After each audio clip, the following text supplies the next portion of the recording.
ஏன்டி இவ்வளோ காஞ்ச மிளகா? காரால கண்டேதுக்கா.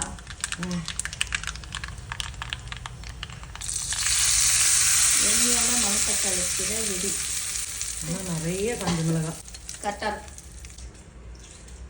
மணத்தக்காளி கீரை சிறுபருப்பு போட்டு கூட வேற என்னெல்லாண்டி போட்ட? சிறுபருப்பு, வெங்காயம், தக்காளி, பச்சை மிளகாய், பூண்டு எல்லாம் போட்டு வேக வச்சுட்டு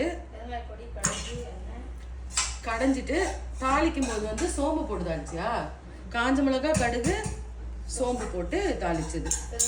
பெருங்காயம். எஸ், ஆக்சுவலி கீரைக்கு பெருங்காயம் போடணுமா? சரி, ஓகே பேபிம்மா. கலந்துடவா? கலந்தாதான் வந்து கலரா. எனக்கு அந்த ஷார்ட் வேணும்ல, அதுக்கப்புறம்ல கலக்கணும்.